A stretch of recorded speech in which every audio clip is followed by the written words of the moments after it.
दोस्तों मैं हर बार देखता हूँ कि बहुत सारे बच्चे जी सॉक के बारे में सर्च करते हैं और बहुत सारे टीचर और यूट्यूब चैनल जी सॉक से रिलेटेड वीडियो बनाते हैं क्योंकि बच्चों को क्लियर इन्फॉर्मेशन नहीं होती कि जी सॉक क्या है, कैसे अप्लाई करना है या उससे रिलेटेड सारे पॉइंट्स की नॉलेज नहीं होती है। आज मैं एक ऐसी वीडियो बनाने वाला हूँ जिसको देखने के बाद आपको भविष्य में कभी दोबारा जी सॉक से रिलेटेड कुछ देखने की जरूरत नहीं पड़ेगी। आप खुद से इतने कैपेबल हो जाओगे जिसके पास आपकी सारी जानकारी होगी जी सॉक से रिलेटेड, और जो थोड़ी बहुत इन्फॉर्मेशन अपडेट होती रहती है वो आपको मिल जाया करेंगे, आप चेक कर पाओगे जीसॉक की वेबसाइट में। तो इस वीडियो में मैं सारे ही टॉपिक को, सारे ही पॉइंट्स को कवर करूंगा, जैसे व्हाट इज जीसॉक, जीसॉक की टाइमलाइन क्या होती है, उसके बाद में how to select an organisation, फिर हम लोग बात करेंगे कि अच्छा प्रपोजल लेटर कैसे तैयार करते हैं, उसके बाद में हम लोग कुछ टिप्स एंड ट्रिक्स भी जानेंगे और कुछ ऐसी मिस्टेक जो अवॉइड करना चाहिए उनके बारे में भी डिस्कशन करने वाले हैं। ये एक अकेली वीडियो देखने के बाद आपको जीसॉक से रिलेटेड सारी इन्फॉर्मेशन मिल जाएगी। एक पीपीटी भी डिस्क्रिप्शन में डाल दूंगा, आप जीवन भर के लिए उसको डाउनलोड करके रख सकते हैं और खुद इतने कैपेबल हो जाओगे कि जीसॉक की वेबसाइट से सारी इन्फॉर्मेशन अपडेट जान पाओगे। तो बस अपनी वीडियो को स्टार्ट करते हैं बिना समय गवाए। तो जनाब हम लोग आ चुके हैं यहाँ पे कंप्यूटर के स्क्रीन पे। अब हम लोग यहाँ पे इस पूरे कंप्लीट रोड मैप को स्टार्ट करने जा रहे हैं और आज हम लोग एक ही बार में जीसॉक को कंप्लीट समझ लेंगे। उसके बाद दोबारा कभी जीसॉक के बारे में हम लोग को जानने की जरूरत नहीं पड़ेगी। हम लोग इतने कैपेबल होंगे कि हम लोग जीसॉक की सारी इन्फॉर्मेशन खुद से जान सकते हैं। ओके, सबसे पहले बात कर लेते हैं जीसॉक होता क्या है। तो जीसॉक का मतलब है गूगल समर ऑफ कोड। ये एक प्रोग्राम है जो कि गूगल के द्वारा चलाया जाता है। गर्मियों के मौसम में होता है तो इसलिए इसका समर नाम दिया गया है। एक टाइटल अच्छा देखने में लगता है। ओके, तो गूगल समर ऑफ कोड को थोड़ा और इन डेप्थ में जानने की कोशिश करते हैं। तो यहाँ पे हम लोग ने थोड़ी सी डिफिनेशन में इसको डिफाइन किया है। Google Summer of Code GSoC is an online international programme. पहले ध्यान दीजिए, यहाँ पे एक लाइन मेंशन है इंटरनेशनल प्रोग्राम। तो ऐसा नहीं सिर्फ इंडियन स्टूडेंट्स ही पार्टिसिपेट करते हैं, अलग अलग कंट्रीज में जीसॉक चलता है और बहुत सारे स्टूडेंट यहाँ पे अप्लाई करते हैं। Design to encourage contributors to participate in open source software development. क्या करता है, ये इनकरेज करता है स्टूडेंट्स को कि वो पार्टिसिपेट करें और कंट्रीब्यूट करें ओपन सोर्स सॉफ्टवेयर में। अब ओपन सोर्स सॉफ्टवेयर जिन लोग को पता है वेल एंड गुड, अगर नहीं पता है तो अभी हम लोग बात कर रहे होंगे। Under the guidance of mentors की गाइडेंस में from the open source community. तो हम लोग का जो ओपन सोर्स प्रोग्राम होता है वो एक पूरी कम्युनिटी है डेवलपर्स की, ओपन सोर्स कम्युनिटी हम लोग बोलते हैं। इस पर एक डेडिकेटेड वीडियो भी मैंने बनाई थी, मैं आपको लिंक डिस्क्रिप्शन में डाल दूंगा, आप देख लीजिएगा। ओपन सोर्स आप पूरा सीख जाओगे। बट होता क्या एक्चुअल में, ये एक प्रोग्राम है जो कि गूगल के द्वारा चलाया जाता है। अब जैसे यहाँ पे अगर थोड़ा डायग्राम से बात करें तो मान लीजिए ये है गूगल, ठीक है। अब गूगल ने क्या किया, गूगल एक ट्रस्टेड कंपनी है, बड़ी कंपनी है, काफ़ी सारे ऑपरेशंस को हैंडल कर सकती है। स्टूडेंट भी गूगल को बहुत ही अच्छा मानते हैं, ठीक है। अब ये है काफ़ी सारी ओपन सोर्स कंपनीज, ठीक है। ओपन सोर्स जो मतलब ऐसा सीधा समझो पैसा नहीं कमा रही हैं, ठीक है। वो डायरेक्ट पैसा नहीं कमाती हैं, उनका सॉफ्टवेयर कोई भी एक्सेस कर सकता है, कोई भी देख सकता है। ये सारी कंपनीज हैं, वो आती हैं गूगल के पास में, ठीक। और यहाँ पे जो स्टूडेंट्स होते हैं अलग अलग कंट्रीज से, क्या इंडिया हो या अदर कंट्रीज हो, यूनाइटेड स्टेट हो, यूके हो, वहाँ से स्टूडेंट्स आते हैं, ठीक है। और दोनों ही कहाँ गूगल के पास आ रहे हैं। गूगल एक ट्रस्टेड प्लेटफॉर्म है, वो एक इंटरनेशनल प्रोग्राम आयोजित करता है, ठीक है, जिसको हम लोग बोलते हैं जीसॉक। और इसमें हम लोग क्या करते हैं, स्टूडेंट्स काम करते हैं इनके प्रोजेक्ट्स में। जो भी ओपन सोर्स प्लेटफॉर्म है वो अपने कुछ प्रोजेक्ट्स लेके आते हैं कि पर्टिकुलर हमारा प्रोजेक्ट है, इसमें आपको काम करना है। अब वो काम डिफरेंट टाइप का हो सकता है उसमें कोई बग हो उसको आपको सॉल्व करना हो, कुछ उसमें नए फीचर ऐड करना हो। कुल मिला के आप उनके प्रोजेक्ट में अपने कोड के द्वारा कंट्रीब्यूशन दे रहे होते हो, कोड लिख रहे होते हो बेसिकली। तो स्टूडेंट आते हैं गूगल पास, कंपनीज आती है प्रोजेक्ट्स लेकर, ये बीच में एक मिडिलवेयर की तरीके काम कर रहे होते हैं और स्टूडेंट्स एक ट्रस्ट करते हैं गूगल के ऊपर, वो काम करते हैं। और ये कोई गूगल के द्वारा नहीं है कि आप गूगल में काम कर रहे हैं, ये आप इन प्लेटफॉर्म्स के प्रोजेक्ट पे काम कर रहे हैं। उसके बदले आपको कुछ स्टाइपेंड दी जाती है और ये अच्छा खासा पैसा होता है, लाखों में होता है, ऐसी बात नहीं है। अलग अलग कंट्रीज पे डिपेंड करता है कि अलग अलग कितना कितना पैसा मिलना है, उस पर भी हम लोग बात करने वाले हैं। ओके, चलिए थोड़ा आगे बढ़ते हैं।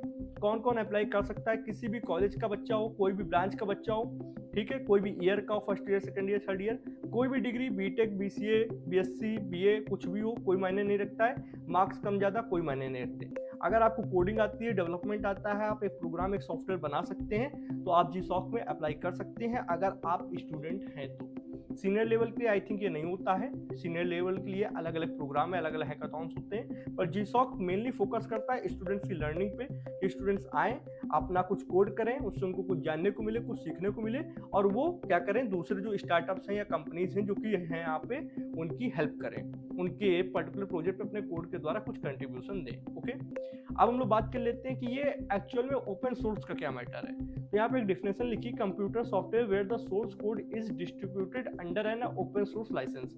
ऐसे सॉफ्टवेयर, कंप्यूटर सॉफ्टवेयर जिनका कोड ओपन सोर्स लाइसेंस के तहत डिस्ट्रीब्यूट किया गया हो, दैट अलाउज एनीवन, किसी को भी अलाउ करता हो टू स्टडी, उसको पढ़ना, चेंज करना और इम्प्रूव करना और डिस्ट्रीब्यूट करना उस सॉफ्टवेयर को। तो ये एक्चुअल में होता क्या है, पूरी कम्युनिटी है यहाँ पे अलग अलग कंपनीज, बहुत ही फेमस कंपनीज है, जेंगो हो गया, इलेक्ट्रॉन जीएस हो गया, क्रिएटिव कॉमन्स हो गया, लाखों कंपनीज हैं। वो क्या करती हैं, अपने सॉफ्टवेयर को फ्रीली अवेलेबल करा देती हैं इंटरनेट पे। अब सभी लोग उसको देख सकते हैं, पढ़ सकते हैं, उसमें कुछ कंट्रीब्यूट कर सकते हैं और उसको चेक कर सकते हैं। पर ऐसा नहीं कि कोई आके कुछ भी करके चला गया, उसको रेगुलेट किया जाता है कुछ मेंटर्स द्वारा, जो कि उसको देखते हैं, मेंटेनर्स होते हैं, वो चेक करते हैं कि क्या चीज़ आप उसमें डाल रहे हो, क्या चीज़ उसमें चेक करना चाहते हो। बिना उनकी परमिशन में आप कोई भी फेरबदल नहीं कर सकते हो। हालांकि आप उनके कोड को देख सकते हो, पढ़ सकते हो, समझ सकते हो, और ये एक नहीं, ऐसे लाखों सॉफ्टवेयर है। अभी जिससे ये स्क्रीन रिकॉर्ड हो रही है OBS, वो भी एक आपका ओपन सोर्स है। ओपन सोर्स में फ़ायदा ये होता है कि आपको डेवलपर्स को पैसे नहीं देने होते हैं, वो अपनी इच्छा से आते हैं, काम करते हैं और उस सॉफ्टवेयर को और अच्छा बनाने की कोशिश करते हैं। तो इससे जो सॉफ्टवेयर का एक तरीके से इम्प्रूवमेंट होता है, बहुत तेज़ी होता है, नए नए अपडेट्स आते हैं और नई नई टेक्नोलॉजी उसमें जुड़ती जाती है। तो इससे क्या फ़ायदा हुआ, जो कंपनी है जो सॉफ्टवेयर को लॉन्च कर रही है, कि उसका सॉफ्टवेयर काफ़ी ज़्यादा फेमस हो जाता है ओपन सोर्स की वजह से, काफ़ी लोग उसमें कंट्रीब्यूट कर रहे होते हैं। तो एक चीज़ कंपनी को ये फ़ायदा हुआ। दूसरा, जो कंट्रीब्यूट कर रहे होते हैं उनकी स्किल्स इंप्रूव होती है, वो अपने रिज्यूमे में लिख सकते हैं कि हाँ, मैंने इतनी जगह पर ओपन सोर्स कंट्रीब्यूट किया है। तो एक्चुअल में आप कोड कर रहे होते हो, किसी प्रोजेक्ट में इंप्रूवमेंट, कोई बग फाइंड कर रहे हो या कोई नया सिस्टम इंट्रोड्यूस कर रहे हो, कुछ UI में भी चेंजमेंट कर रहे हो, वो भी एक तरीके का कंट्रीब्यूशन माना जाता है। इससे क्या होता है, इससे हम लोग कोलेबोरेशन को प्रमोट कर रहे होते हैं। साथ में कम्युनिटी ऑफ डेडिकेटेड डेवलपर्स, काफ़ी सारे डेवलपर्स, चाहे छोटा डेवलपर, जूनियर हो, बड़ा डेवलपर हो, काफ़ी एक्सपर्ट लोग भी इस कम्युनिटी से जुड़े हुए हैं। हर इंसान के हर तरीके का काम है। अब जैसे एक बच्चा है जो अभी नया आया है, तो उसके लिए कुछ छोटी मोटी प्रॉब्लम्स होती हैं, वो सॉल्व करता है। सीनियर लेवल, बड़े लेवल पे काम कर रहे होते हैं, अगर कोई स्केल में दिक्कत आ रही है तो उसको देख रहे होते हैं, ऑथेंटिकेशन में दिक्कत आ रही है तो उसमें देख रहे होते हैं, कोई बड़ा बग है तो उसको सॉल्व कर रहे होते हैं। इसीलिए सबके लेवल का काम यहाँ पे होता है और सब अपना अपना कंट्रीब्यूशन दे सकते हैं, बस बशर्ते आप रूल्स एंड गाइडलाइंस के हिसाब से चलें। क्लियर है? इससे ज़्यादा जानना हो तो वो डेडिकेटेड वन शॉट वीडियो मैंने डिस्क्रिप्शन में डाल रखी है, वहाँ तो ओपन सोर्स कैसे किया जाता है प्रैक्टिकली करके मैंने दिखाया है। क्लियर है? अब आते हैं यहाँ पे प्रोजेक्ट्स पे, अब आते हैं पैसे की बात करने पे। ये देखिए, जितने भी आप देख रहे हो अलग अलग क्या हैं, यहाँ पे ऑर्गेनाइजेशन है जो अपने अपने प्रोजेक्ट्स लेके आई हैं। प्रोजेक्ट्स को मेनली हम लोग 3 कैटेगरी में डिवाइड कर देते हैं, स्मॉल, मीडियम एंड लार्ज। उन्हीं के हिसाब से टाइम ऑफ पीरियड और $, की बात हो रही होती है। स्मॉल प्रोजेक्ट पे अगर आप काम कर रहे हो तो आपको टाइम लग सकता है 10 वीक या 11 वीक का, बहुत ज़्यादा 12 वीक का। ठीक है, इसमें आपको $700 मिलेंगे अप्रॉक्स। अगर हम लोग इंडियन करेंसी में बात करें तो 58,000 से लेकर 60,000 के बीच में होगा, जैसे डॉलर का रेट चल रहा हो। वैसे अगर मीडियम लेवल की बात करें तो आपको $1,500 मिलेंगे जब आप पूरा प्रोजेक्ट कंप्लीट कर लेते हो, लास्ट में सक्सेसफुली अगर होता है सब कुछ। तो $1,500 इस समय अगर हम लोग 83 के हिसाब से देखें, रेट के हिसाब से, तो 1,24,000 रुपये आपको देखने को मिलेंगे, जो कि आपके बैंक अकाउंट में आएंगे। और ये 12 वीक्स का प्रोग्राम होता है। ठीक है, ऊपर भी जा सकता है, जैसा प्रोजेक्ट हो, थोड़ा बहुत ऊपर नीचे होता है। लार्ज प्रोजेक्ट की बात करें तो $3,000 काफ़ी बड़ी अमाउंट होती है, जो कि आपका 2.5 लाख रुपए करीब, 2,49,000 को हम लोग 2.5 लाख पूरा कन्वर्ट कर सकते हैं, थोड़ा बहुत ऊपर नीचे होगा। और ये 14 वीक्स या 16 वीक या उससे ऊपर भी जा सकता है, टाइम ऑफ पीरियड वैसे ही है। इसमें होता क्या कि आपको टाइम लेके आना होता है, पर्टिकुलर किसी प्रोजेक्ट पे काम कर रहे होते हो, आपको गाइडेंस मिलती है मेंटर्स के हिसाब से, आपको बताया जाता है, पर आपको पहले से भी काफ़ी कुछ आना चाहिए। ऐसा नहीं कि सिर्फ एक्सपर्ट लोग ही कर सकते हैं, जूनियर लोगों के लिए चीज़ बनाई गई है, जूनियर लोग जाते हैं, बस ये हम लोग को देखना है कि स्किल्स क्या क्या चाहिए, तो हम लोग बात करने वाले हैं। What things we get from GSOC। अगर हम लोग GSOC करते हैं तो हमें क्या क्या मिलेगा। देखो, पैसा तो 2.5 लाख रुपए किनारे की बात है, उसको किनारे रख दो। पैसा अगर एट द एंड आप सब कुछ सही से करते हो तो मिल ही जाता है। तो पैसा बाई प्रोडक्ट है। हम लोग मेन स्किल्स पे बात करेंगे। फोकस ऑन लर्निंग मिलती है। अगर आप सभी लोग के बीच में कुछ सीख रहे हो, कुछ कर रहे हो, तो लर्निंग पे काफ़ी ज़्यादा फोकस होता है। खुद के प्रोजेक्ट्स के बजाय अगर आप किसी सीनियर के साथ काम कर रहे हो, किसी बड़े प्रोजेक्ट पे काम कर रहे हो, तो वहाँ पे फोकस ज़्यादा होता है। कोलैबोरेशन सीखने को मिलता है, जैसे आप गिट एंड गिटहब जैसे प्लेटफॉर्म का यूज़ कर रहे होते हो, लोगों के साथ काम कर रहे होते हो। ओपन सोर्स में आपकी ग्रोथ होती है, लोग जानने लगते हैं कि हाँ, इसने ओपन सोर्स इतना इतना कंट्रीब्यूशन किया है। इसको आप क्या कर सकते हो, अपने रिज्यूमे में शोकेस कर सकते हो कि हाँ, ये मैंने ओपन सोर्स काम किया है, जो कि आपके रिज्यूमे को एक सॉलिड पावरफुल रिज्यूमे बनाता है। मल्टीपल स्किल्स आपको सीखने को मिलती हैं। हो सकता है आपको मन स्टैक आता हो, पर डिमांड पीएचपी की है तो आप पीएचपी भी सीख रहे होते हो। कुछ थोड़ा बहुत अलग से भी आपको काफ़ी सारी चीज़ें स्किल सीखने को मिलती हैं। आपकी कम्युनिकेशन इंप्रूवमेंट होती है, साथ में एक नेटवर्क भी अच्छा मिलता है। जब आप लोगों के साथ काम करते हो, अगर आपका काम अच्छा है, आप डिसिप्लिन मैनर पे चीज़ें कर रहे हो, तो एक नेटवर्क अच्छा आपका बन जाता है। ठीक है, तो काफ़ी कुछ है ऐसे। तो मल्टीपल अगर मैं लिखूँ तो 100 से ज़्यादा चीज़ें गिनने को गिन सकते हैं, पर ये कुछ मेन इंपॉर्टेंट पॉइंट्स हैं। ठीक है, अब आते हैं मेन टाइमलाइन पे। टाइमलाइन का कुछ ऐसा सिस्टम है कि चाहे आप हर साल तो जीसॉक होता है, सन 23 में हुआ था, 24 में हुआ था, 25 में भी अभी हो रहा है, और 25 की तो शायद अब समाप्त होने वाला है। ठीक है, 26 में भी होगा, 27 में होगा। हर साल स्टूडेंट्स अप्लाई कर सकते हैं, कोई भी प्रॉब्लम नहीं है। अगर आप यहाँ पे एक बार नहीं कर पाए तो दोबारा कर लो, दोबारा नहीं कर पाए तिबारा कर लो, कोई रोक नहीं होती है। ठीक है, टाइमलाइन मेन जो मैं बताने जा रहा हूँ उसी पे फिक्स है, थोड़ा बहुत 1-2 दिन का आगे पीछे होता है, बाकी मेन टाइमलाइन यही होती है। जनवरी से स्टार्ट होता है, जनवरी से फरवरी के बीच में क्या होता है, ऑर्गेनाइजेशन के लिए एप्लीकेशन ओपन हो जाता है। मतलब गूगल कहता है कि मैंने एप्लीकेशन ओपन कर दी है, जितनी ऑर्गेनाइजेशन आना चाहती है आ जाए। मान लो जेंगो आ रहा है, ओबीएस आ रहा है, क्रिएटिव कॉमन्स आ रहे हैं, और डिफरेंट टाइप के प्लेटफॉर्म्स आ रहे होते हैं, ऑर्गेनाइजेशन आ रही होती है। ठीक है, वो क्या करती हैं, अप्लाई करती हैं। फिर उसके बाद आता है, जब जनवरी से फरवरी के बीच में सारे काम हो जाते हैं, तो फरवरी लास्ट में जीसॉक क्या करता है, एक्सेप्ट करता है सारी ऑर्गेनाइजेशंस को और अनाउंस कर देता है। तो सभी स्टूडेंट को पता चल जाता है कि इस साल, इस पर्टिकुलर ईयर में कौन कौन सी ऑर्गेनाइजेशन ने अप्लाई किया है और किन किन किन के साथ हम काम कर सकते हैं। तो आप उनके प्लेटफॉर्म पे, जीसॉक की वेबसाइट पे जाकर चेक कर सकते हो और ये देख सकते हो कि हाँ, मैं जिससे जुड़ा हुआ हूँ या जिसके साथ काम करना चाहता हूँ वो इस बार अप्लाई किया है, या वो ऑर्गेनाइजेशन आ रही है नहीं आ रही है। जैसे 2025 में कोई पर्टिकुलर ऑर्गेनाइजेशन आ रही है या नहीं आ रही, वो हम लोग देख सकते हैं। उसके बाद हम लोग बात करें मार्च में, तो मार्च के स्टार्टिंग से लेकर अप्रैल के फर्स्ट 1-2 दिन तक, मार्च मिड से देखें, और अप्रैल के फर्स्ट तक, तो यहाँ पे क्या होता है, GSoC contributor submit there proposal. तो आप कुछ प्रपोजल तैयार करते हो। प्रपोजल मतलब एक तरीके का आप बताते हो कि क्या क्या आप काम करने वाले हो, क्यों मुझे चूज करना चाहिए, मैंने पहले भी क्या क्या काम कर रखा है ओपन सोर्स में, अपने बारे में सारी इन्फॉर्मेशन एक पीडीएफ बना के सबमिट करते हो। और वो प्रपोजल सबमिट होने के बाद में फिर थोड़ा सा टाइम लगता है, फिर आता है मई का जो महीना होता है, उसमें क्या होता है, एक्सेप्टेड जीसॉक कंट्रीब्यूशन आर अनाउंस। जो प्रपोजल एक्सेप्ट किए गए हैं किसके द्वारा, जीसॉक के द्वारा, वो अनाउंस कर दिए जाते हैं। भैया आपका एक्सेप्ट है, आपका एक्सेप्ट है, आपका नहीं एक्सेप्ट है। इस तरीके से सारे प्रपोजल जिनके एक्सेप्ट हो जाते हैं उनको ईमेल पहुंच जाता है, congratulation, you are accepted in Google Summer of Code. और बच्चे काफ़ी खुश होते हैं कि उनका प्रपोजल एक्सेप्ट हो गया है। आपका भी होगा, अगर आप वीडियो लास्ट तक देखते हो, मैं सारी चीज़ें आपको यहाँ पर बताने वाला हूँ। उसके बाद जून के महीने से क्या होता है, कम्युनिटी बॉन्डिंग शुरू हो जाती है, आपस में बातचीत शुरू हो जाती है। और उसके बाद ऑर्गेनाइजेशन के साथ फिर हम लोग आते हैं जुलाई में। जुलाई मंथ में क्या होता है, GSoC contributor code the summer away. पूरे महीने आपको कोड करना होता है, आपको बताया जाएगा क्या कोड करना है, कैसे क्या करना है, थोड़ा गाइडेंस दी जाएगी, बाकी आपको अपना भी दिमाग लगाना होता है। Successfully GSoC contributor project are announce. फिर सितंबर के स्टार्टिंग में आपको धीरे धीरे अनाउंसमेंट देखने को मिल जाती है। थोड़ा बहुत आगे पीछे डेट जा सकती है, उसका कोई करेक्ट नहीं होता है कि सितंबर 3 तक हो ही जाएगा, थोड़ा आगे डेट बढ़ सकती है। पर हाँ, ये है कि सितंबर के महीने तक अनाउंसमेंट शुरू हो जाती है कि कौन कौन सक्सेसफुली कंट्रीब्यूट किया हुआ है। नवंबर के मंथ में क्या होता है, फाइनल सबमिशन डेडलाइन होती है कि आपको नवंबर तक सबमिशन अपना कर ही देना है, ये डेडलाइन है। क्योंकि बड़े बड़े प्रोजेक्ट में कभी कभी टाइम लग जाता है, इसलिए सितंबर से अक्टूबर नवंबर आपको 1-2 मंथ का बीच में गैप देखने को मिल सकता है। तो ये बड़े प्रोजेक्ट्स के लिए कि लास्ट डेट इनका नवंबर तक होती है। नवंबर तक आपने अपने प्रोजेक्ट्स कर दो, उसके बाद गूगल चेक कर लेगा कि हाँ, कोई धोखा किसी के साथ नहीं हुआ है, और जिन्होंने सक्सेसफुली कंट्रीब्यूशन किया उनके पास पैसा उनका पहुंचना स्टार्ट हो जाएगा। क्लियर है, ये थी टाइमलाइन। टाइमलाइन बहुत सरल होती है, आपको बस कहाँ फोकस करना है, आपको जनवरी फरवरी में फोकस नहीं करना होता है, आपको मार्च के मंथ से स्टार्टिंग पे फोकस करना है। जैसे ही मार्च स्टार्ट हो जाए देखते रहो, जैसे ही वहाँ पे ओपन कर दें वो लोग कंट्रीब्यूशन के लिए, सॉरी कंट्रीब्यूशन नहीं, प्रपोजल के लिए, तो एक फॉर्म टाइप का होता है, अभी मैं आपको दिखाऊंगा, वहाँ पे आप प्रपोजल फॉर्म भरिए,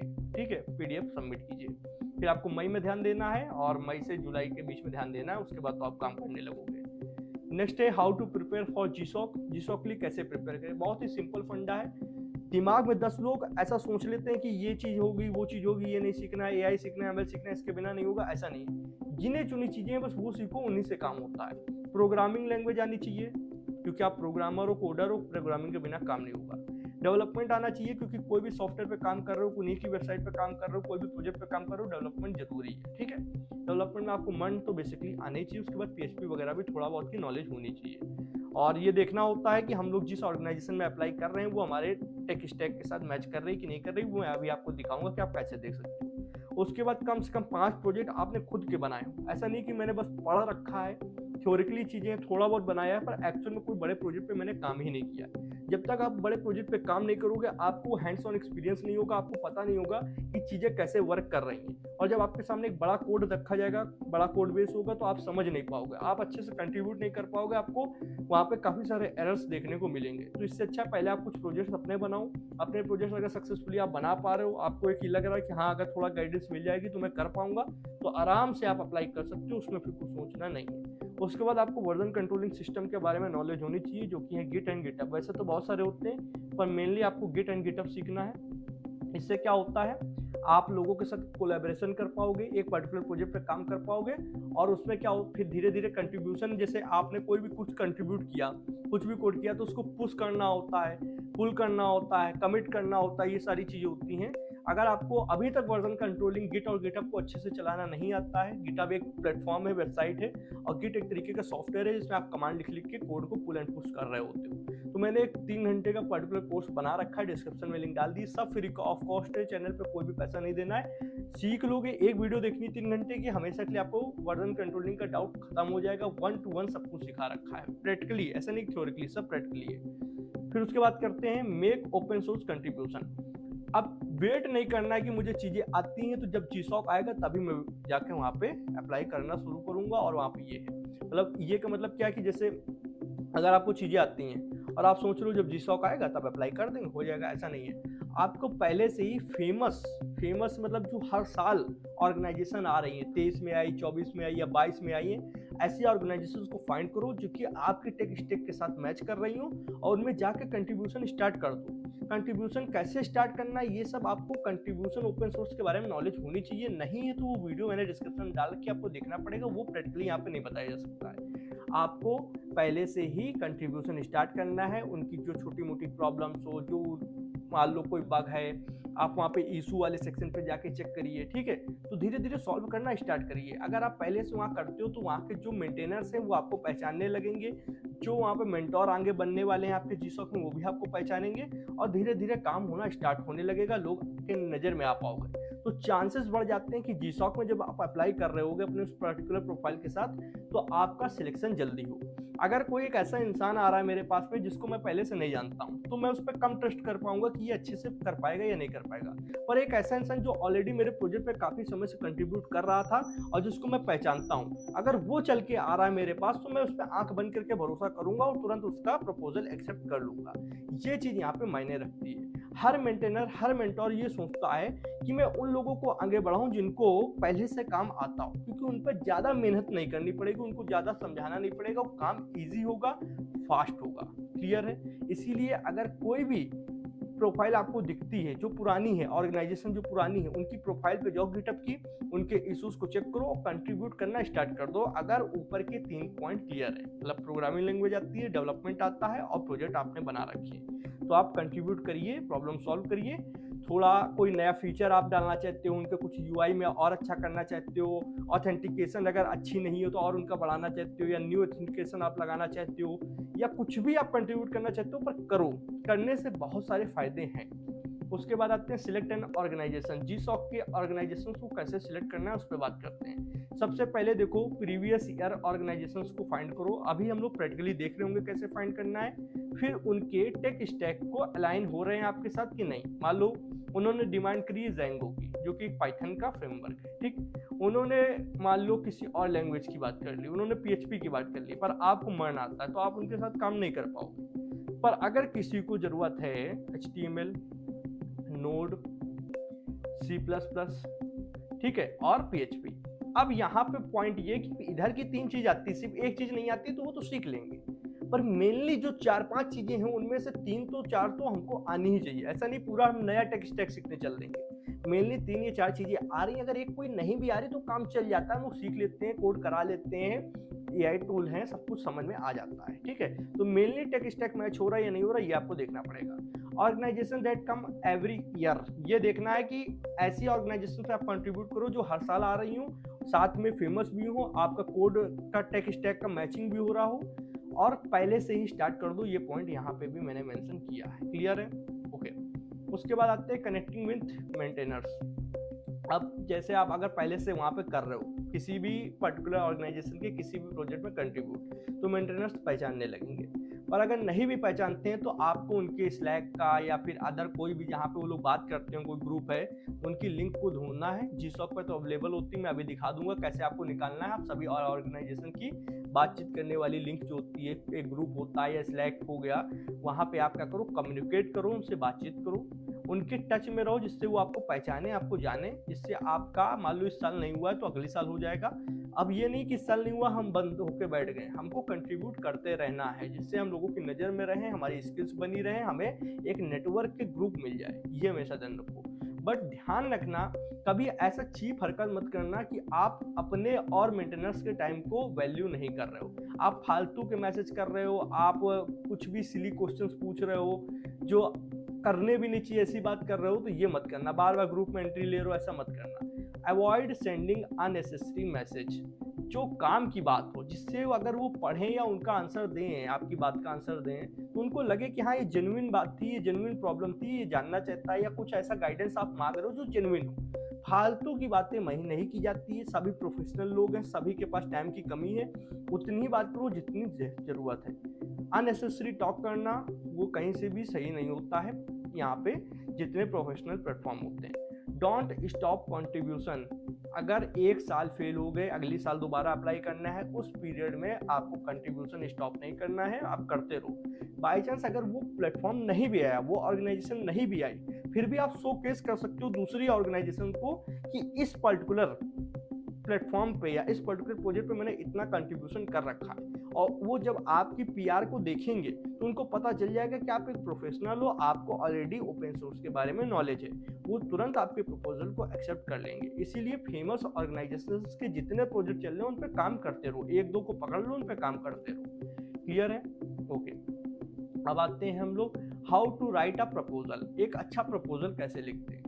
सभी को MS वर्ड चलाना आता है और गूगल का भी आता है, गूगल वर्ड आता है, वो भी चलाना आता है, ठीक है। सिर्फ दिमाग में ये होता है कि क्या लिखना है, तो कुछ पॉइंट्स क्लियर कर लो, बाकी आपको सबको पता है क्या लिखना है। पहला, सिंपल रखना, कुछ ज़्यादा फैंसी मत रखने लगना, सिंपल ब्लैक और ब्लू टेक्स्ट का यूज़ करो, जहाँ कोई इंपॉर्टेंट हो आप बोल्ड कर दो। एक पॉइंट में बताओ वाई मी या अबाउट मी, कि आपको क्यों चूज करना चाहिए, आपकी टेक स्टैक क्या है, क्या क्या स्किल्स आप जानते हो, साथ में आपने पहले से क्या क्या कंट्रीब्यूशन किन किन प्लेटफॉर्म पे कर रखा है, इस ऑर्गेनाइजेशन या इस ऑर्गेनाइजेशन या इस प्रोजेक्ट में आपको बताना होगा। फिर उनको नीचे एक लिस्ट बना के मेंशन करके देना है, एक टेबल बना दो या एक लिस्ट बना दो जहाँ जहाँ आपने उनको उनके या किसी दूसरे प्रोजेक्ट पे आपने कंट्रीब्यूशन किया हुआ है, उसकी लिंक डाल दो तो वो देख सकेंगे। साथ में अपनी स्किल्स को मेंशन कर दो कि इतनी इतनी स्किल्स आपको मान लो जो डिमांडेड है वो मुझे आती है और मैं कर सकता हूँ। और थोड़ा ऊपर लेवल पे अगर और जाए तो एक प्लान बनाओ, एक पर्टिकुलर प्लान बनाओ कि इस 12 वीक में या 16 वीक में जो जीसॉक हमें दे रहा है, हम लोग किस किस तरीके से क्या क्या चीज़ें करने वाले हैं, ये आप उनको बता सकते हो, जिससे ये लगता है कि आप सीरियस हो उनके प्रोजेक्ट के लिए और आप सच में उनके प्रोजेक्ट के साथ काम करना चाहते हो। ऐसा नहीं कि आप सिर्फ पैसे के लिए 2.5 लाख रुपए के लिए आप आ चुके हो यहाँ पे, आप सच में कोड से कंट्रीब्यूट करना चाहते हो, ओपन सोर्स के साथ जुड़ना चाहते हो। क्लियर है? ये जो PDF थी ये तो डिस्क्रिप्शन में मिल जाएगी, इतने से आपको काफ़ी कुछ सीखने को मिल गया होगा। पर अब हम लोग थोड़ा सा आते हैं इधर और हम लोग खुद से कुछ चीज़ों को फाइंड करना सीखते हैं। पहला तो एक ये लिंक है, मैं डिस्क्रिप्शन में डाल दूंगा, इसमें आपको क्या मिल जाएगा, टाइमलाइन मिल जाएगी। गूगल समर ऑफ कोड इस समय 2025 चल रहा है इस साल का, तो उसकी टाइमलाइन आप देख सकते हो। 27 जनवरी से क्या हुआ था, mentoring organisation can begin submitting application to Google. Google को जितनी ऑर्गेनाइजेशन थी अपना अपना क्या कहते हैं एप्लीकेशन सबमिट कर रही थी। उसके बाद फरवरी में जो हो रहा है होने दो, हम लोग आते हैं मार्च में, GSOC contributor application period begins. जो हम लोग कंट्रीब्यूटर्स होते हैं उनके लिए आपका स्टार्टिंग होती है, फिर ये डेडलाइन अप्रैल 8 है। अभी फिलहाल जिस वीडियो बन रही है तब तक 8 तारीख नहीं है, जब तक पहुंचेगी तब तक की कोई गारंटी नहीं है, उसका 8 तारीख हो चुकी हो। और इस साल नहीं तो अगले साल अगर आपकी पूरी से तैयारी है, आपने सब कुछ कर रखा है तो आप कर सकते हो। पर मेरा फोकस है कि कोई ऐसा नहीं कि मैं ईयर वाइज बना रहा हूँ, 2025 की है 24 की, ऐसा हर साल बनाने से कोई फायदा नहीं है ना। मैं बनाता हूँ, लास्ट 2-3 साल पहले कभी बनाई थी। तो एक वीडियो होनी चाहिए जो हर साल के लिए काम आए और हर साल ही सेम चीजें होती हैं, ठीक है। अब जैसे मई में बात करें, accepted GSOC contributor projects announce. तो जो हम लोग कंट्रीब्यूटर द्वारा जो प्रोजेक्ट मिलते हैं वो अनाउंस किए जाते हैं कि ये आपको प्रोजेक्ट मिलेंगे और इन पे आपको काम करना होगा। मई 8 टू जुलाई 1 में क्या होगा वो आप पढ़ सकते हो। फिर आपको कोडिंग स्टार्ट कर देनी है, सब चीज़ें धीरे धीरे आपको यहाँ पे पूरा रोड मैप मिल जाएगा। कुल मिला के जो मैंने आपको एक टाइमलाइन दी थी, सिर्फ उसी के अकॉर्डिंग सब कुछ हो रहा है, थोड़ा बहुत डेट आगे पीछे होती है। उसके बाद अगर हम लोग यहाँ पे आए तो यहाँ पे हम लोग को क्या है, 2024 पुरानी प्रीवियस जितनी भी ऑर्गेनाइजेशन है, जैसे ये देखो क्रोमियम आया था, क्रिएटिव कॉमन्स आया था, CVET आया था, ये जितनी है ये सब पुरानी है। और ये लिंक भी मैं डिस्क्रिप्शन में डाल दूंगा, इससे आपको क्या होगा, पुरानी प्रीवियस ईयर ऑर्गेनाइजेशन आप जा पाओगे, देख पाओगे। अब से यहाँ 2024 पढ़ा है, आप 23 कर दोगे तो 23 की आ जाएगी, 22 कर दोगे 22 आ जाएगी। इस तरीके से आप चेंज करके देख सकते हो। इनके प्रोजेक्ट को देख सकते हो, यहाँ पे व्यू प्रोजेक्ट पे क्लिक करोगे ऐसे, तो इनके जितने भी प्रोजेक्ट्स थे जो सक्सेसफुली कंप्लीट हुए वो आप जान जाओगे, ठीक है ऐसे। उसके बाद अब हम लोग आते हैं प्रपोजल पे बात करने के लिए। फिर आपको एक बार अच्छे से इन डिटेल GSOC की वेबसाइट पे लेके जाएंगे और खुद से कैसे चीजें सर्च करनी वो बताएंगे। तो पहले प्रपोजल देख लो। कुछ ऐसे प्रपोजल है मेरे पास जो सिलेक्ट किए गए हैं, अच्छे प्रपोजल हैं, मैंने यूट्यूब की ही वीडियोस से निकाले हुए हैं। Okay, Google Summer of code, ये जो प्रपोजल है, सबसे पहले देखिए एक लोगो लगा दिया गया है और एक उसकी टाइटल लाइन लिख दी गई है, हेडलाइन। और यहाँ पे फिर आपने यहाँ पे जिस भी पर्टिकुलर करना चाहते हो ऑर्गेनाइजेशन के साथ काम, उसको मेंशन कर दिया है, मेंटर का नाम मेंशन कर दिया गया, अपना नाम यहाँ पे मेंशन कर दिया गया है, ठीक है। उसके बाद आपने टेबल ऑफ कंटेंट में लिख दिया कि क्या क्या चीजें आपको इस पर्टिकुलर PDF में आप बता रहे हो। जैसे यहाँ पे सबसे पहले प्रपोजल टाइटल हो गया, फिर इंट्रोडक्शन हो गया, प्रोजेक्ट गोल्स क्या क्या रहेंगे, इंप्लीमेंटेशन प्लान क्या रहेगा, प्रोजेक्ट की टाइमलाइन क्या रहेगी, ये सब इन्होंने बताया है। थोड़ा नीचे आते हैं, अब इंट्रोडक्शन में समझते हैं। इन्होंने बताया था प्रॉब्लम रिगार्डिंग कॉजवे, जो इनकी ऑर्गेनाइजेशन का नाम है वेबसाइट, इनकी वेबसाइट में क्या क्या प्रॉब्लम आ रही है। जैसे lack of robust login options, काफी सारे अलग अलग लॉगिन ऑप्शन जैसे आपने देखा होगा, जैसे गूगल का, गिटहब का, ईमेल एंड पासवर्ड का, ये इनको देखने को नहीं मिले। लैंडिंग पेज उतना इंप्रूव नहीं है, तो लैंडिंग पेज इंप्रूवमेंट होनी चाहिए। Integration of quizzes after each section, एक क्विजेस का सेक्शन होना चाहिए, हर सेक्शन के बाद क्विजेस होने चाहिए, ठीक है। जिस तरीके की वेबसाइट होगी उस तरीके की इन्होंने प्रॉब्लम मेंशन की है। Implementation of a progress tracking dashboard, progress tracking dashboard नहीं है, उसको इंप्लीमेंट करना चाहिए। Improvement of user interface, UI को इंप्रूव करना चाहिए। Options of contact us page, contact us page नहीं होगा इस वेबसाइट में, इस ऑर्गेनाइजेशन की वेबसाइट में। फीडबैक एरिया नहीं है। Lack of demo for new user, नए यूजर आ रहे हैं तो उनके लिए डेमो नहीं है, डेमो सेक्शन नहीं है। अब सॉल्यूशन इन्होंने क्या क्या बनाया है, रोबस्ट लॉगिन ऑप्शंस, क्या क्या लॉगिन ऑप्शन इन्होंने दे रखे हैं, पहले से बना रखे हैं, ये सॉल्व इन्होंने किए। तो देखो PR लिंक दी है, PR लिंक पे क्लिक करोगे तो आप पहुंच के वहां देख सकते हो। लैंडिंग पेज इंप्रूवमेंट में क्या क्या हो सकता है, integration of quizzes after each section, उसके बारे में बता रखा है। Implementation of progress tracking dashboard किस तरीके का होगा, उसका UI दिखा रखा है। और सारी जितनी प्रॉब्लम मेंशन की थी वो इन्होंने यहाँ पे दिखा रखी कि ये इसका सॉल्यूशन हो सकता है। और कुछ चीजों का इन्होंने ऑलरेडी सॉल्यूशन की PR लिंक लगा रखी है। प्रोजेक्ट गोल क्या क्या रहेगा उन्होंने मेंशन किया रखा है, ठीक है। एक्सपेक्टेड डिलीवरेबल्स क्या होंगे, future work based on project क्या क्या हो सकता है, इंप्लीमेंटेशन प्लान क्या क्या हो सकता है, ओके।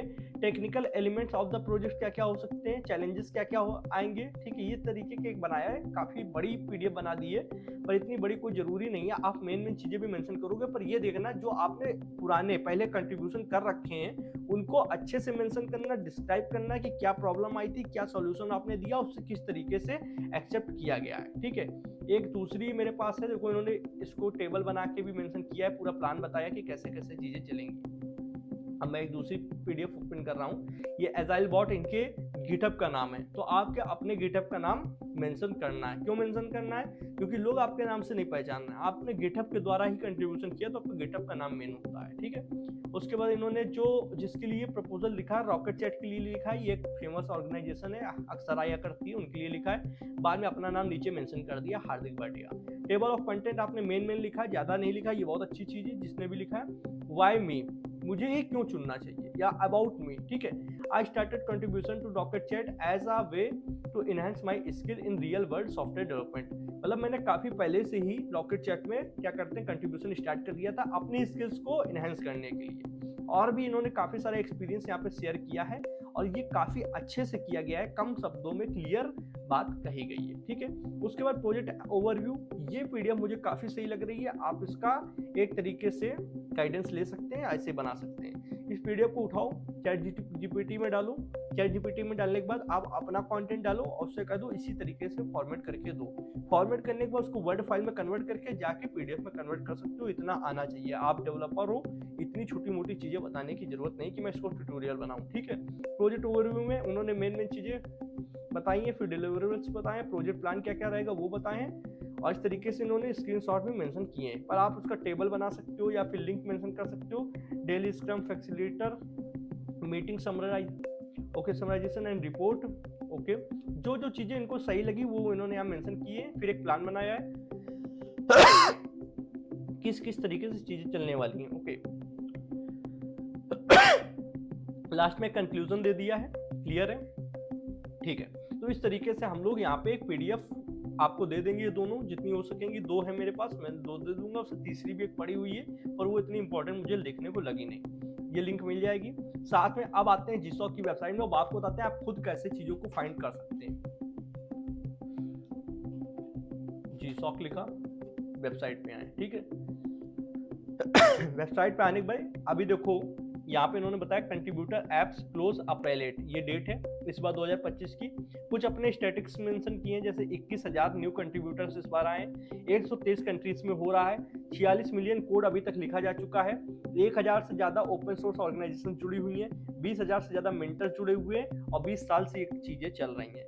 बिकम अ जीसॉक कंट्रीब्यूटर अगर आप बनना चाहते हो तो थोड़ा इंट्रोडक्शन मिल जाएगा, उसके बाद अगर आप नीचे आते हो तो लेटेस्ट न्यूज ये वगैरह वगैरह मिल जाएगा। पर मैं आपको बताता हूँ, आप लेफ्ट साइड में देखिए आपको यहाँ पे हैमबर्गर मेन्यू मिलेगा, यहाँ पे आपको ये सारे ऑप्शंस मिलते हैं। आप डायरेक्ट आ जाओ हेल्प पे, ठीक है। हेल्प पे आने के बाद में अब यहाँ पे सारी चीजें आपको मिल जाएंगी। आपको हर बार प्रोग्राम के रूल क्या है वो यहाँ पे क्लिक करोगे, प्रोग्राम रूल देखो यहाँ पे देखने को मिल जाएंगे। बहुत आराम से प्रोग्राम रूल पढ़ सकते हो, बहुत ही सिंपल वर्ड यूज किए गए, कोई फालतू की यहाँ पे चीजें नहीं देखने को मिलेंगी। और नहीं समझ में आ रहा तो इस तरीके से कॉपी कर लो, अब तो एआई का जमाना है भैया, इसको बस यहाँ पे जैसे मान लो कॉपी किया सारे रूल्स, ठीक है। और मैंने कहा चैट जीपीटी पे गया, ठीक है। चैट जीपीटी पे जाने के बाद ओपन कर लेता हूँ, यहाँ कर दो पेस्ट और बस एक्सप्लेन मी इन हिंदी सिंपल इजी लैंग्वेज, इतना करते ही ये एक एक चीजों को हिंदी में अच्छे से आसान भाषा में समझा देगा, क्लियर है, ठीक।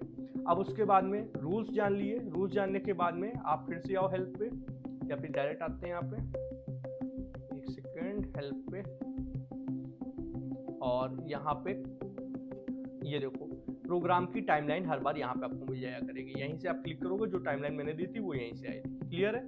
ये टाइमलाइन हर बार मिल जाएगी, टाइमलाइन ही तो मैंने देखना होता है, ठीक है। उसके बाद और क्या क्या चाहिए आपको, वीडियो से देखना हो देख लो, नहीं ये वीडियो काफ़ी बार बार देखने की जरूरत नहीं है, ठीक है। एफएक्यू जो क्वेश्चन आप इस वीडियो में मेरे से पूछने वाले हो, भैया ये कैसे होता है, वो कैसे होता है, ऐसे जानकारी कैसे मिलेगी, एक बार एफएक्यू पे आ गए सारे क्वेश्चन का आंसर मिलेगा। What is goal of Google Summer of Code, what happens in Google Summer of Code, why does Google run the Google Summer of Code programme, is Google Summer of Code or recruiting programme, क्या इससे आप hire हो सकते हो, इस Google Summer of Code consider in internship programme, internship programme जैसा आप consider कर सकते हो क्योंकि वो टाइम भी उतना ही है, पैसा भी मिल रहा है। व्हाई डज जीसॉक अकर, ये सारे can I participate in GSoC अब as both a mentor and GSoC contributor, आप दोनों के रूप में यहाँ पे हो सकते हो कि नहीं हो सकते हो, आप यूक्रेन या रसिया से कर सकते हो अप्लाई कि नहीं।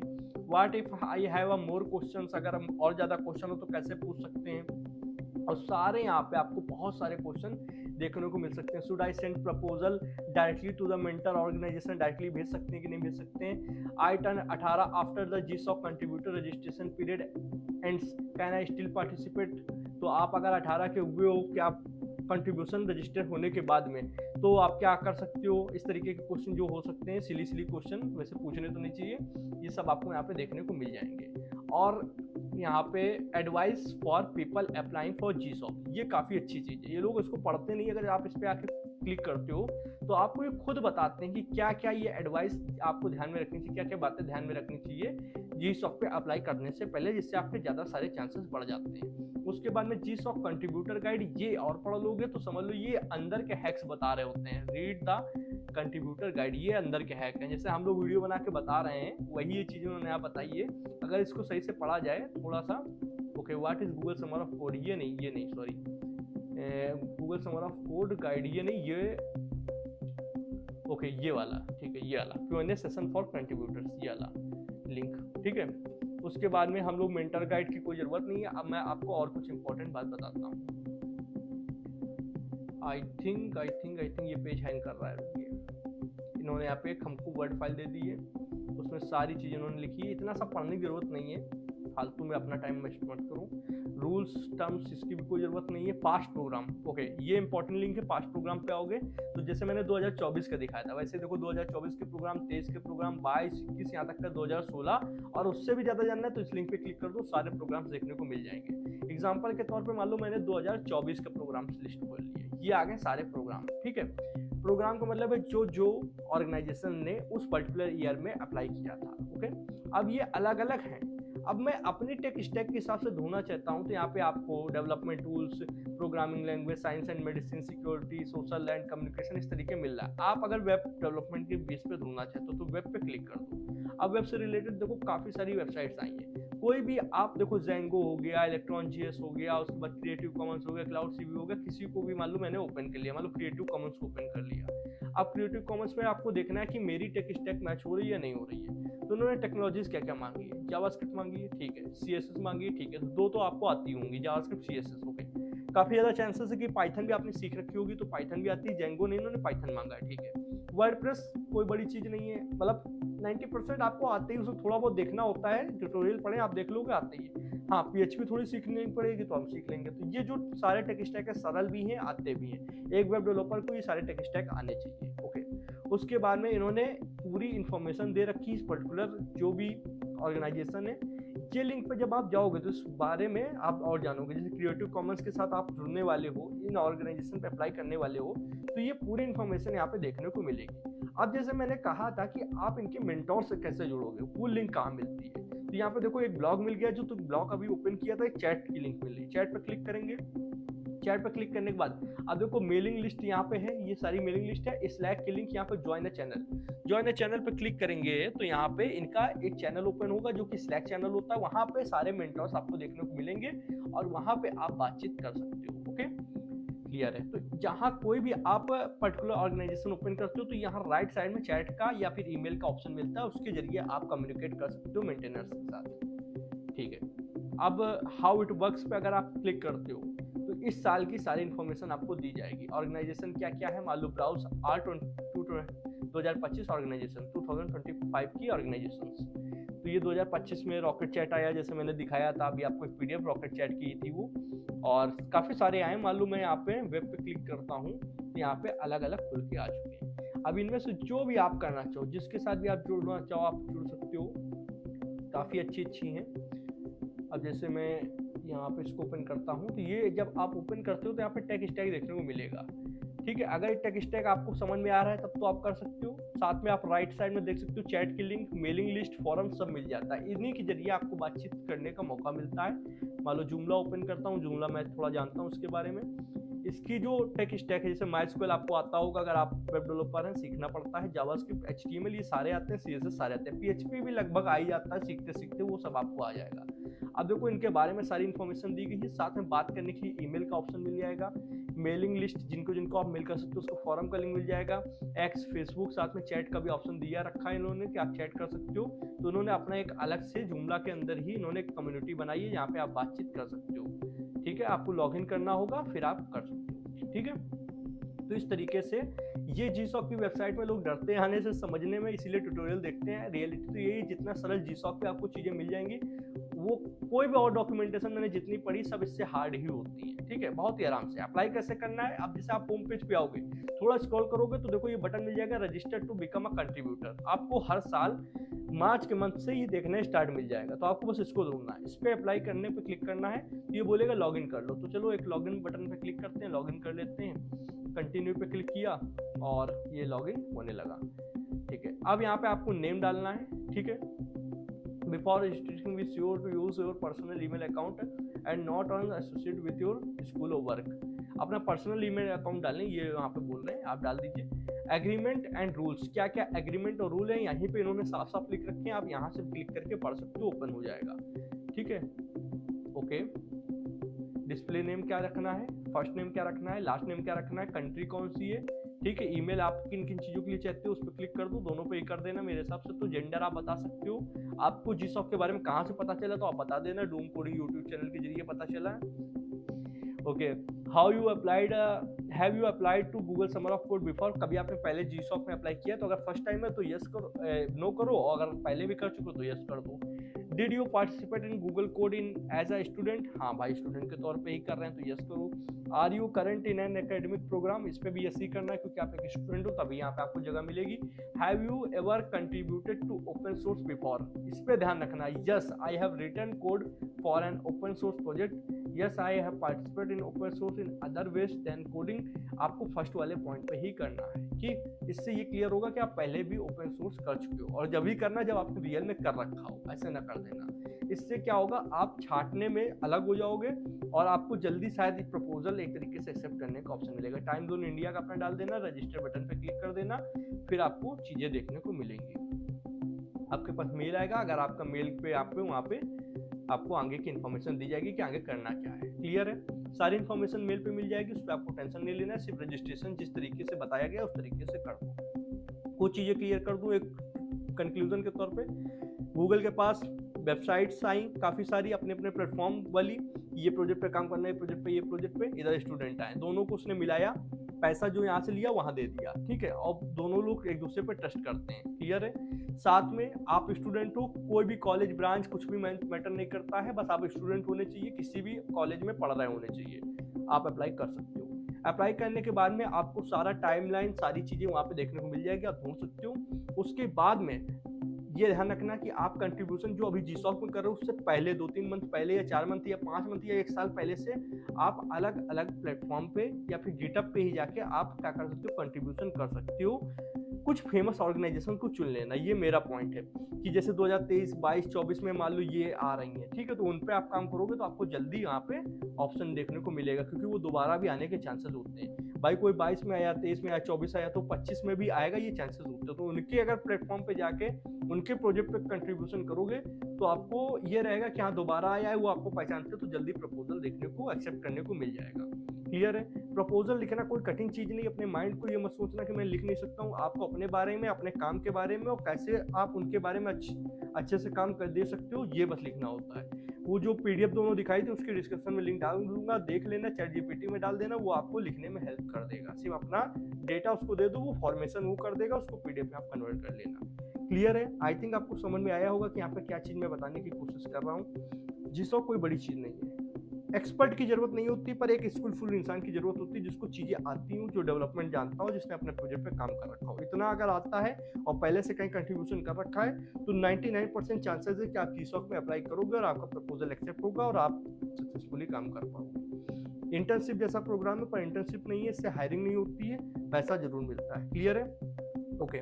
मैं मानता हूँ कि ये वीडियो जो दी है क्वालिटी वीडियो है, इसको देखने के बाद दोबारा कभी आपको कोई और वीडियो देखने की जरूरत नहीं पड़ेगी। बस आपको एक बार वेबसाइट पे जाकर बिना डायरेक्ट चीज़ों को स्क्रॉल करके देखना है, सब चीज़ें समझ में आ जाएंगी। इसी तरह वीडियो पसंद है तो वीडियो को एक लाइक करो, चैनल पर तो चैनल को सब्सक्राइब करो, बेल आइकन को प्रेस करो, जिससे आने वाली interesting coding videos and question notification आप लोग को मिलती रहेगी। जनाब आज वीडियो में इतना ही था, थैंक्स फ्रेंड्स, जय हिंद, जय भारत।